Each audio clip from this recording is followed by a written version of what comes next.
오늘은 하나의 연못, 영적 생태계의 원리라는 제목으로 하나님 말씀 전하려고 합니다. 지난 시간에 우리가 이 앞에 있는 본문 말씀을 나누면서 21절에서 24절은 이렇게 말씀하고 있었습니다. 너희는 유혹의 욕심을 따라 썩어져가는 구습을 좇는 옛사람을 벗어버리고 오직 너희의 심령이 새롭게 되어, 그 다음에는 뭐라고 했습니까? 하나님을 따라 의와 진리의 거룩함으로 지으심을 받은 새 사람을 입어라. 그죠? 이게 이제 지난주에 우리가 나눴던 내용이에요. 그러니까 옛 사람을 벗어버리고 새 사람을 입어라, 이렇게 했죠. 그러면 그 다음에 이제 우리는 질문할 수 있습니다. 그러면 옛 사람을 벗어버리고 새 사람을 입는다는 것은 구체적으로 무엇을 말하느냐? 그래서 오늘 25절은 그런즉 이렇게 시작해요. 그런즉, 그러면 우리가 어떻게 해야 되느냐? 그런즉 거짓을 버리고 각각 그 이웃과 더불어 참된 것을 말하라. 이는 우리가 서로 지체가 됨이라. 이렇게 말씀합니다.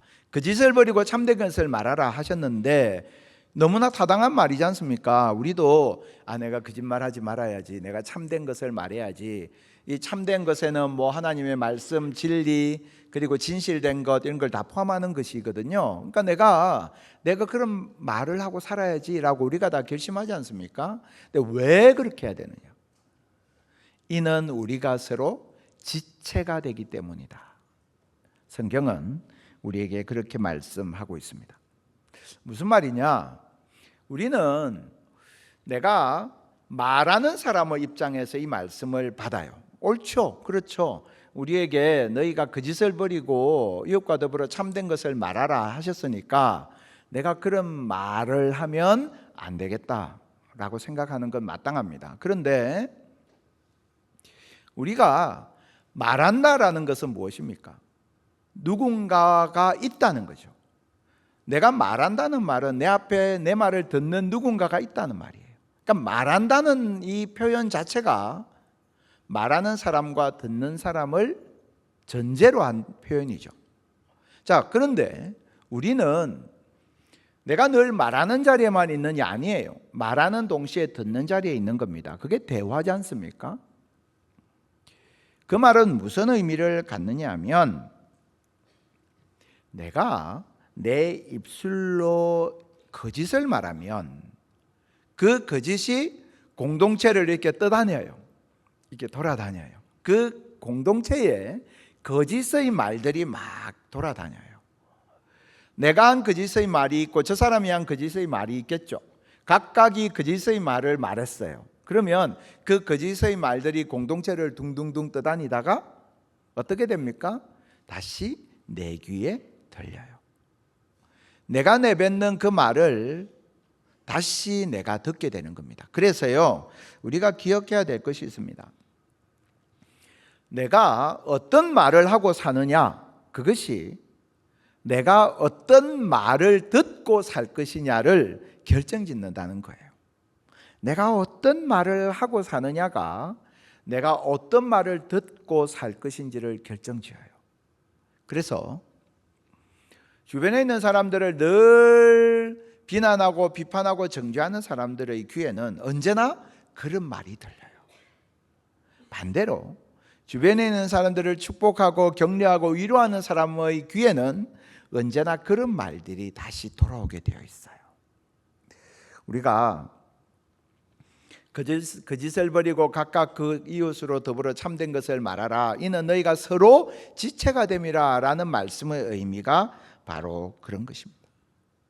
자, 오늘 우리가 25절부터 말씀을 보았지 않습니까? 오늘 이 말씀의 제일 끝절은 32절인데요 32절에서도 동일한 말씀을 하고 있어요. 서로 친절하게 하며 불쌍히 여기며 서로 용서하기를, 이렇게 돼 있죠. 서로라는 단어가 또 반복해서 등장하고 있습니다. 친절, 긍휼, 용서. 이건 역시 마찬가지라는 것입니다. 내가 친절과 용서와 긍휼을 내보내면 그 마찬가지의 친절과 긍휼과 용서를 누군가가 경험하게 되고 나도 그것을 경험하게 된다. 공동체 안에서 그것이 확산된다. 그래서 오늘 이 말씀을 좀 이미지로 표현하자면 연못으로 표현할 수 있겠습니다. 그래서 오늘 제목이 하나의 연못이라는 제목인데요. 연못에 물고기가 살고 있었습니다. 그런데 옆집에 사는 물고기가 너무 꼴보기가 싫었어요. 그래서 이 물고기가 어디서 독을 구했습니다. 그 독을 이 옆집에 있는 물고기 죽으라고 그 집 앞에 풀었어요. 그러면 어떻게 되겠습니까? 자기가 푼 독을 결국은 자기가 먹게 되는 겁니다. 두 물고기가 사이가 너무 안 좋았습니다. 그래서 마침내 결투를 했어요. 내가 너하고는 도저히 같이 못 살겠다. 그래서 결투를 해서 마침내 이 물고기가 이겼어요. 얘가 죽어버렸어요. 큰 부상을 입었던 물고기가 죽었단 말이에요. 그러니까 이제 야, 꼴보기 싫던 녀석이 이제 사라졌으니 참 내 세상이다. 그런데 문제는 이 죽은 물고기의 살이 점점 썩어 들어가기 시작하는 겁니다.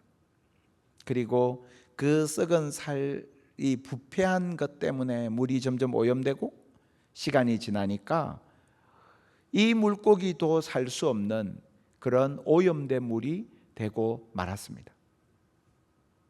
무엇을 말하는 거냐? 우리가 살아가는 이 세상이요, 하나의 연못처럼 연결되어 있다는 것입니다. 그것을 생태계, 영적인 생태계라고 표현할 수 있습니다. 다 연결되어 있는 거예요. 그래서 오늘 이 말씀, 우리가 옛사람을 벗어버리고 새사람을 입는 데 있어서 꼭 기억해야 될 중요한 원리가 이것인데요, 우리가 서로 연결되어 있다는 것입니다. 우리가 서로 연결되어 있어요. 여러분, 담임 목사를 위해서 기도해야 하는 이유가 어디에 있습니까? 담임 목사를 숭배하고 높이기 위해서입니까? 아니에요. 그 교회의 담임 목사가 영적으로 깨어 있고, 그리고 그의 내면이 건강하고 하나님의 뜻에 민감히 반응하고 하나님 앞에 엎드려 기도하고 말씀 준비에 있어서 성실함을 가지는 것, 그래야만 그 영적 유익이 우리 공동체 전체에 영향을 미치기 때문이에요. 그래서 담임 목사를 위해서 기도해 주십시오라고 하는 저 요청은 이기적인 요청이 아니고 우리 공동체 전체가 영적인 유익을 누리는 데 있어서 절대적으로 중요하기 때문에 그래서 요청드리는 거예요. 담임 목사뿐만 아니라 우리 교회 부목사님들, 전도사님, 선생님들 많이 계십니다. 위에서 기도해야 합니다. 우리 교회의 부목사님들이 하나님 앞에 깨어서 영혼을 돌보고 또 신방하고 기도하고 헌신하는 그 가운데에서 그것이 공동체 전체에 영향을 미치고, 우리 선생님들이 주님 주신 헌신 그 사명을 잃어버리지 아니하고 뜨거운 가슴으로 자녀들을 위하여 품고 기도할 때 그것이 교회 전체에 우리 자녀들에게 영향을 미치기 때문에 우리가 위하여 기도해야 하는 것입니다. 앞장서서 일하는 분들 위해서 기도하셔야 합니다. 우리 장로님들 위해서 기도하셔야 합니다. 당회가요, 하나님 앞에 기도하고 하나 되고 당회가 그 속에서 정말 하나님의 뜻 앞에 겸손히 무릎 꿇어야 교회가 제대로 된 영적 방향을 잡고 갈 수 있기 때문입니다. 그래서 우리가 이 서로를 위하여 기도하는 것은 전체 공동체에 있어서 대단히 중요한 일이라는 사실입니다. 왜냐하면 우리는 다 연결되어 있기 때문입니다. 교회에서도 마찬가지입니다. 여러분, 지금도 오늘도 예배의 자리에 이렇게 나와서 앉아 계신데요, 예배에 있어서 가장 중요한 환경 중의 하나가 무엇일까요? 우리 예배하면 뭐 음향, 뭐 조명, 뭐 여러 가지 예배 환경 이런 걸 이야기할 수 있는데요, 가장 중요한 예배의 환경 중의 하나는 내 옆에 있는 성도예요. 내가 오늘은 그냥 오늘 너무 피곤해서 오늘은 그냥 가서 목사님 눈도장만 찍고 좀 졸다가 그리고 이제 빨리 집에 와야겠다 마음 먹고 왔어요. 오늘 진짜 예배드리기 싫었는데 억지로 왔다, 와줬다 뭐 이러면서 왔어. 근데 내 앞에 있는 성도가, 내 옆에 있는 성도가 다 뭐 간절하게 눈물로 기도하고, 그 성도, 내가 그 사람의, 그 집사님 형편을 아는데 여기에 와서 앉아 있을 형편이 안 돼요. 육신도 힘들고 마음도 어렵고 상황도 괴로운 거 내가 다 아는데, 그런데 이 앞에 와서 예배하고 있는 그 집사님의 뒷모습을 보는데 가슴이 뜨거워지는 거예요. 저 집사님도 저렇게 예배하는데 내가 그냥 허투루 예배 드릴 수 없지. 그러면서 내 마음이 열리는 거예요. 반대로요, 나는 오늘 열심히 예배 드려서 말씀 받고 내가 한 주간 열심히 살아야지 그러고 왔는데 내 앞에 있는 사람이 계속 졸고 이 고개가 앞으로 이렇게 끄덕끄덕 하다가 나중에 좀 더 지나면 깊은 잠에 빠지면 뒤로 끄덕한단 말이에요. 깜짝 놀라잖아요. 이 앞사람 머리가 갑자기 뒤로 끄덕 움직여. 그리고 막 앞에서 계속 주부에 뭐 낙서하고 뭐 이걸 꺼냈다 넣었다 꺼냈다 넣었다 그러면요, 막 신경이 분산돼서 예배에 집중이 안 되는 거예요. 우리가 다 연결되어 있기 때문에요, 내가 하나님 앞에 내가 어떻게 예배드리느냐, 이것이 내 옆에 있는, 그리고 우리 공동체 전체의 예배의 환경을 결정짓는다는 것입니다. 그래서 여러분, 내가 하나님 앞에 예배 잘 드리는 건 나의 영적 유익을 위해서 좋은 것이지만 동시에 내가 예배를 잘 드리는 이 모습을 통해서요, 내 옆에 있는 누군가가 큰 은혜와 복을 받게 된다는 사실을 꼭 기억하시기 바랍니다.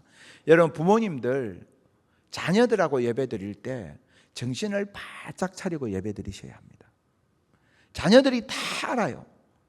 우리 엄마 아빠가 근성으로 예배 드리는지 아닌지 다 알아요. 엄마 아빠는 근성으로 예배 드리면서 야, 이 녀석아 예배 잘 드려라, 그게 뭐냐, 똑바로 해라, 옷이 그게 뭐냐, 똑바로 앉아라. 근데 자녀들은 이미 다 알거든요. 우리 부모님이 얼마나 근성으로 예배 드리는지. 그러면요, 그게 그대로 영향을 미칩니다. 그래서 우리들 한 사람 한 사람이 하나님 앞에 어떤 예배자로 서느냐, 이것이 대단히 중요한 것입니다. 내가 하는 말도 마찬가지예요. 내가 하는 말, 내가 뱉는 말 한마디가요, 나는 그냥 내가 하는 말 한마디일 뿐인데 그 말은 공동체를 떠다닙니다. 마치 우리 몸속에 혈전이 있으면, 피떡이라고 하잖아요. 혈전이 있으면 이게 둥둥둥 혈관을 떠다니다가 어느 순간 혈관 한 부분을 딱 막아버립니다. 그러면 큰 사고가 생깁니다. 마찬가지로요, 내가 내뱉는 부정적인 말, 내가 내뱉는 저주의 말, 비난의 말, 미움의 말들이요, 공동체를 둥둥둥둥 떠다녀요. 그리고 그것이 어느 순간 어딘가에 가서 딱 부딪히면 그 영혼이 실족하게 되는 겁니다. 교회에서 여러분 그런 경우가 얼마나 많은지 모릅니다. 제가 어렸을 때, 요즘은 뭐 스포츠 경기도 여러 가지를 중계하지만 어렸을 때 국민 스포츠는 그 두 가지 정도 기억이 납니다. 하나는 권투, 두 번째는 프로레슬링, 이 두 가지였던 기억이 나요. 하면 뭐 엄청나게 이제 방송을 많이 했던 기억이 납니다.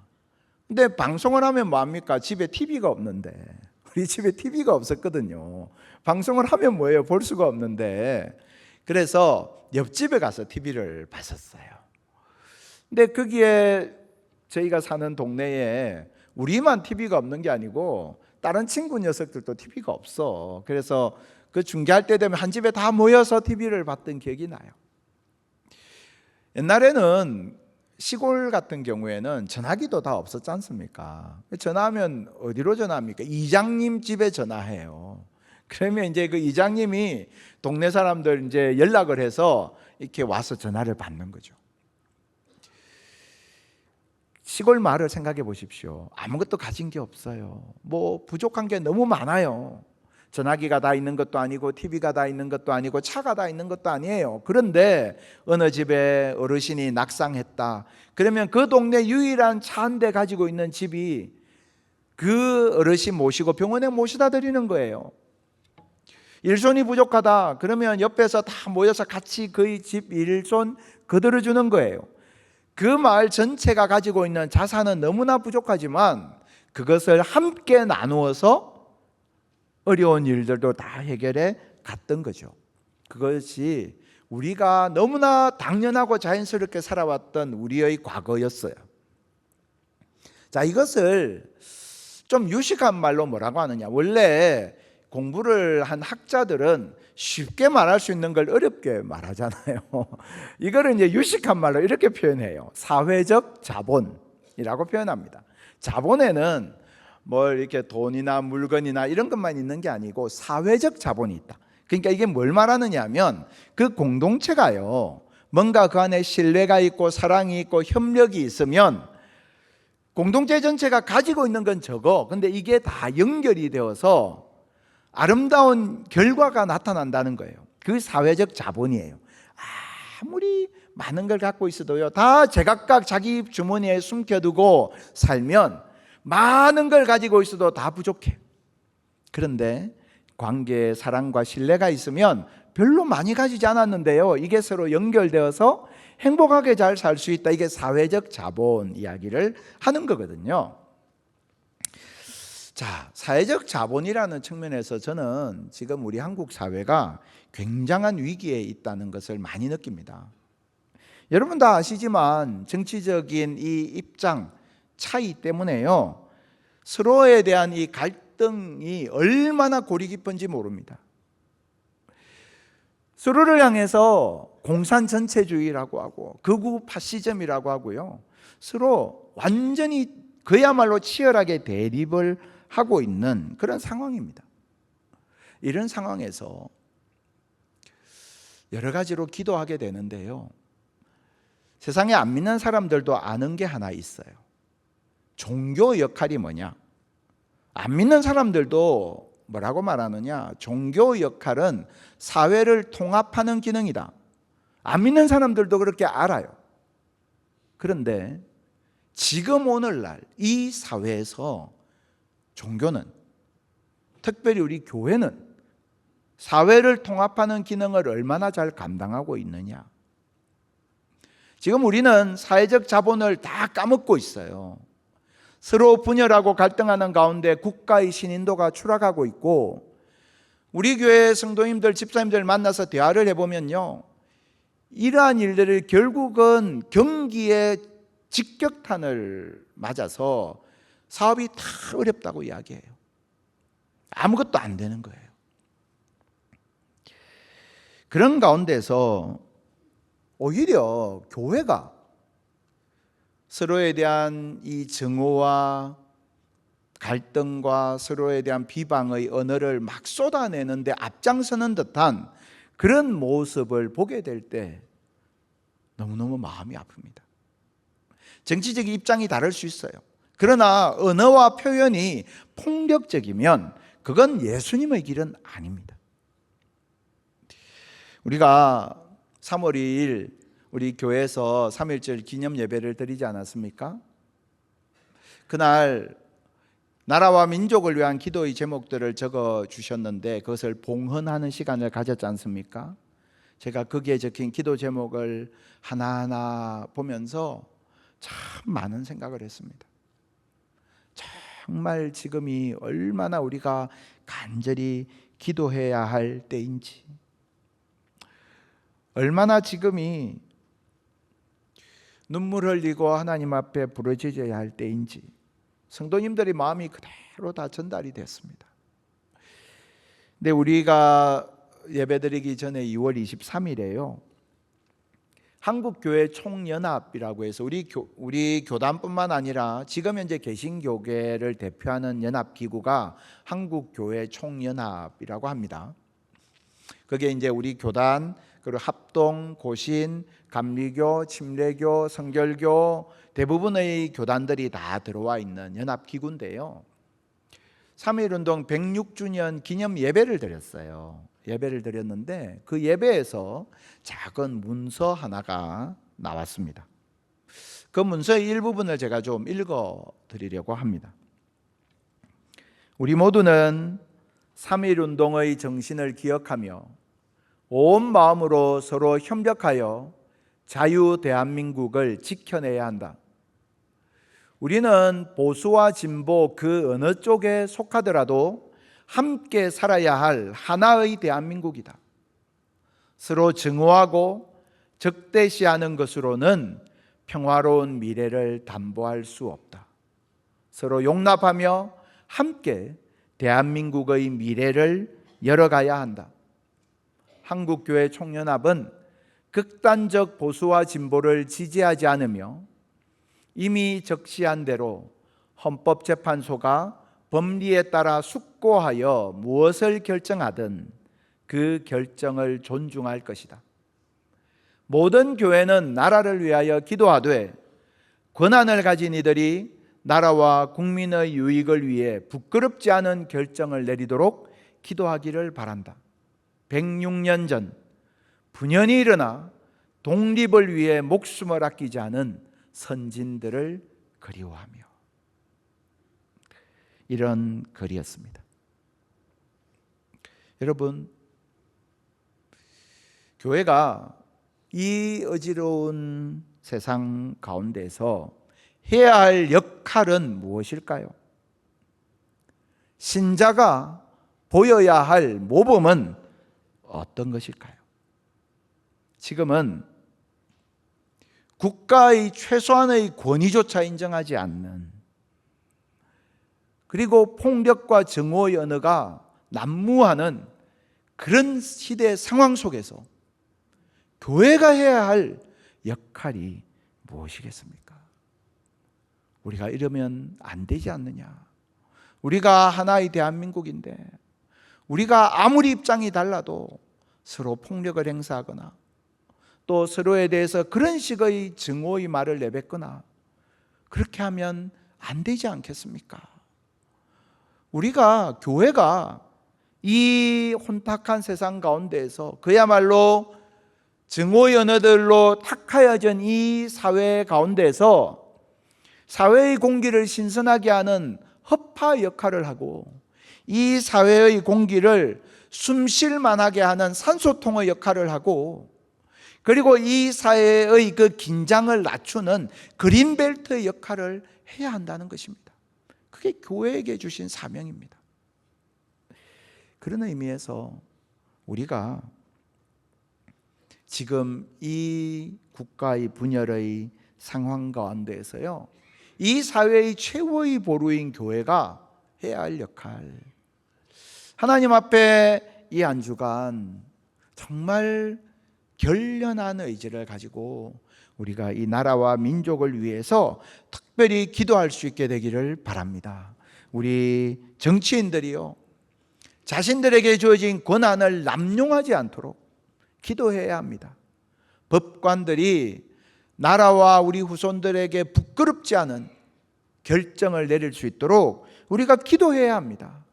정말 이 갈라져 버린 땅덩어리가 그리스도의 복음으로 하나 되고 다시금 힘을 모을 수 있도록 우리가 기도하고 그 역할을 감당해야 합니다. 왜 그렇습니까? 우리는 다 연결되어 있기 때문입니다.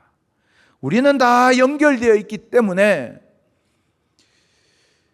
우리가 하나님 앞에서 이 나라와 민족을 위하여 기도하고 지금의 혼란이 빨리 안정을 찾지 않으면 그것이 결국은 우리의 미래를 어둡게 만들고 우리가 살아갈 우리 자녀들의 시대를 어둡게 만들 수밖에 없기 때문입니다. 이 혼란을 여러분 우리 자녀들에게 물려주시겠습니까? 그럴 수 없지 않습니까? 그래서 정말 우리 교회가 하나님 앞에 이 세상 가운데서 주님의 뜻을 이루어가는, 그래서 정말 이 하나의 생태계가 하나님 보시기에 아름다운, 건강한, 그리고 주님의 참된 샬롬이 있는 그런 나라와 민족으로 세워지는 일에 우리가 하나님 앞에 쓰임받게 되기를 축복합니다. 성경은 우리들에게 옛사람을 벗어버리고 새사람을 입으라 라고 말씀하시면서 첫 번째로 우리가 다 연결되어 있다고 말씀하십니다. 두 번째 우리가 기억해야 될 원리가 있습니다. 악을 이기는 힘은 선의 추구에 있다는 사실입니다. 악을 이기는 힘은 선의 추구에 있습니다. 오늘 우리가 읽은 본문 28절을 보시면 도둑질하는 자는 다시 도둑질하지 말고 라고 했죠? 여러분, 도둑질하는 사람에게 당신 왜 도둑질하시오? 그러면 내가 도둑질할 수밖에 없는 이유를 말할 수 있을 것입니다. 나는 찢어지게 가난한 집안에서 태어났고 부모의 사랑도 못 받았고 교육도 못 받아서 도둑질할 수밖에 없습니다 라고 항변할 수 있을 것입니다. 그런데 오늘 본문은 도둑질하지 말고 그 다음에 뭐라고 말씀하느냐, 돌이켜 구제하기를 위하여 선한 일을 자기 손으로 수고하여 하라, 수고하라 라고 말씀합니다. 도둑질하지 말아야지 라는 결심보다 더 강력한 건 뭐냐면 내가 선한 일을 해야지 라는 의지예요. 제가 김진홍 목사님 개척하셨던 활빈교회에서 첫 사역을 시작했었는데 김진홍 목사님 그런 말씀 자주 하셨습니다. 저 청계천에서 판자촌에 있는 빈민들 가운데 교회를 창립하고 목회를 했는데 내일이 없으니까 다들 어떻게 해서 돈 벌면 술 마시고 그냥 노름하고 다 없애버리더라는 겁니다. 그런데 그 마을에 아이들이, 옛날에는 폐병 환자가 많았잖아요. 결핵 환자도 많았잖아요. 걸리면 그냥 죽는 거예요. 그 마을에 병에 걸린 아이가 있어서 우리가 이 아이 살려보자. 그럼 어떻게 해야 되느냐? 넉마주의해서 그걸로 팔아서 돈 모으자.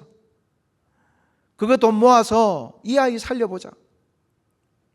그렇게 한 아이 살리려고 자기들이 힘들게 막 번 그 돈을 모으기 시작하니까 술 마시고 노름하는 일이 사라지더라는 거예요. 술 마시지 마라, 노름하지 마라 말할 필요가 없고요. 선한 일에 내가 몰두하면 그런 것들을 끊게 돼 있어요. 나로 하여금 악을 이기게 하는 힘은 어디서 있느냐? 선한 일을 추구하는 데 있다는 거예요. 그래서 도둑질하지 말라라고 끝나지 않고 수고하여 선한 일을 하라라고 말씀하고 있는 것입니다. 계속해서 오늘 본문은 그 말씀하고 있어요. 동일한 영적 원리를 말씀하고 있는 겁니다. 29절, 무릇 더러운 말은 너희 입 밖에도 내지 말고 오직 덕을 세우는데 소용되는 대로 선한 말을 하여 듣는 자들에게 은혜를 끼치게 하라. 내가 나쁜 말 안 해야지, 내가 비방하는 말 안 해야지, 판단하는 말 안 해야지 라고 하기 전에 선한 말을 하기로 결심하면, 칭찬하는 말, 덕을 세우는 말, 위로하는 말을 하기로 결심하면 내 입에서 어느새 악한 말이 사라진다는 거예요. 그게 영적 원리라는 것입니다. 그리고 오늘 본문 31절 32절은 이렇게 말씀하고 있죠. 같은 원리를 반복해서 강조하고 있는 겁니다. 악덕과 노함과 분냄과 떠드는 것과 비방하는 것을 모든 악의와 함께 버리고, 그 다음에 뭐라고 말씀합니까? 서로 친절하게 하며 불쌍히 여기며 서로 용납하기를 하나님이 그리스도 안에서 너희를 용서하심과 같이 하라 말씀하십니다. 이 모든 악한 것을 버리고 주님께 사신 것처럼 너희도 그렇게 용서하라 라고 말씀하고 계신 것입니다. 그래서 우리가 기억해야 될 중요한 영적 원리, 로마서 12장 21절 말씀, 우리 같이 한번 한 목소리로 우리 선포해 볼까요? 악에게 지지 말고 선으로 악을 이기라. 아멘. 여러분, 악을 이기는 방법은 선으로 악을 이기는 거예요. 내가 하나님 앞에 선한 마음을 품고 선한 말을 하고 선한 행위를 하고 선한 꿈을 꾸고 선한 의지를 가지면 그 선의 추구로 말미암아 악을 이기게 된다라는 것입니다. 한 주간의 삶을 열면서 하나님 앞에 우리 기도했으면 좋겠습니다. 여러분, 한 주간 동안 나는 어떻게 은혜의 통로로 살 수 있겠습니까? 교회에서 나는 어떻게 은혜의 통로로 사는 것을 실천할 수 있을까요? 여러분, 우리들이 성교회에서, 전도회에서, 구역에서, 교인들과의 만남 가운데에서 내가 내뱉는 말 한마디, 나의 표정 하나, 나의 태도 하나가 얼마나 그 공동체를 더 따뜻하게 할 수 있는지, 그 공동체를 얼마나 더 아름답게 할 수 있는지 모릅니다. 가정에서도 마찬가지입니다. 여러분, 부모님 된 우리가 먼저 선한 말, 선한 태도, 선한 믿음으로 자녀들에게 본을 보이셔야 합니다. 때때로 자녀들의 악이 부모의 나의 마음을 막 격동케 할 때가 있습니다. 그러나 그때도 여러분, 선으로 악을 이길 수 있어야 합니다. 내가 하나님 앞에 기도함으로 정말 부모의 믿음의 모범과 삶의 모범으로 그 가정이 아름답게 세워지는 것입니다. 일터에서도 교회에서도 마찬가지입니다. 오늘 우리에게 주어진 우리의 이 한 주간의 삶 가운데서 이 영적 원리를 기억하고 하나님께서 기뻐하시는 그런 축복의 통로로 살아가는 저와 여러분 다 될 수 있기를 주님의 이름으로 축복합니다.